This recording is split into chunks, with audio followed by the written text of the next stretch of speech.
मनुष्य के 3 मित्र, सच्चा कौन? तो चलिए शुरू करते हैं। परम मित्र कौन है? एक व्यक्ति था, उसके 3 मित्र थे। एक मित्र ऐसा था जो सदैव साथ देता था, एक पल एक क्षण भी बिछड़ता नहीं था। दूसरा मित्र ऐसा था जो सुबह शाम मिलता, और तीसरा मित्र ऐसा था जो बहुत दिनों में जब तब मिलता। एक दिन कुछ हुआ ऐसा कि उस व्यक्ति को अदालत में जाना था और किसी कार्यवश साथ में किसी को गवाह बनाकर साथ ले जाना था। अब वह व्यक्ति अपने सबसे पहले अपने उस मित्र के पास गया जो सदैव उसका साथ देता था और बोला, मित्र, क्या तुम मेरे साथ अदालत में गवाह बनकर चल सकते हो? वह मित्र बोला, माफ करो दोस्त, मुझे तो आज फुर्सत ही नहीं। उस व्यक्ति ने सोचा कि यह मित्र मेरा हमेशा साथ देता था, आज मुसीबत के समय पर इसने मुझे इनकार कर दिया, अब दूसरे मित्र की मुझे क्या आशा है। फिर भी हिम्मत रखकर दूसरे मित्र के पास गया जो सुबह शाम मिलता था और अपनी समस्या सुनाई। दूसरे मित्र ने कहा कि मेरे एक शर्त है कि मैं सिर्फ अदालत के दरवाजे तक जाऊंगा, अंदर तक नहीं।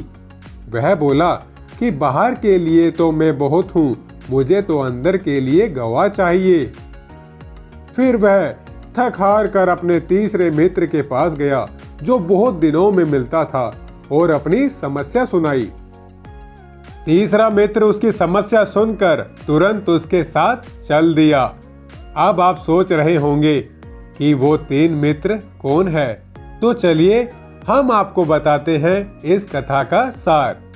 जैसे हमने 3 मित्रों की बात सुनी, वैसे हर व्यक्ति के 3 मित्र होते हैं।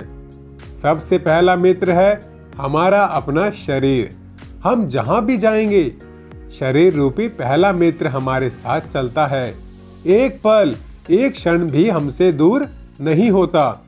दूसरा मित्र है शरीर के संबंधी, जैसे माता पिता, भाई बहन, मामा चाचा इत्यादि, जिनके साथ रहते हैं, जो सुबह दोपहर शाम मिलते हैं। और तीसरा मित्र है हमारे कर्म, जो सदा ही साथ जाते हैं।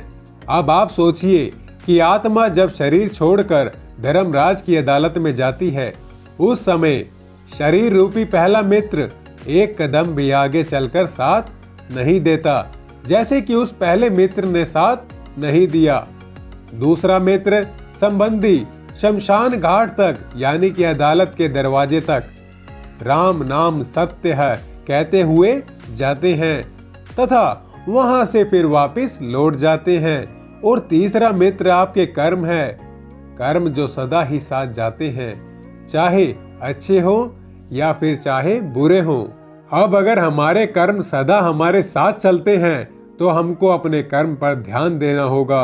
अगर हम अच्छे कर्म करेंगे तो किसी भी अदालत में जाने की जरूरत नहीं होगी और धर्मराज भी हमारे लिए स्वर्ग का दरवाजा खोल देगा। रामचरितमानस की पंक्तियां हैं कि काहू नहीं सुख दुख कर दाता, निज कृत कर्म भोगी सब भ्राता। तो दोस्तों, अच्छे कर्म करो ताकि अच्छा फल मिले। ऐसी ही वीडियो के लिए चैनल को लाइक, शेयर और सब्सक्राइब करना ना भूलें, ताकि आगे भी आपको डेली बेस पर ऐसी वीडियोस मिलती रहें। Thanks for watching this video.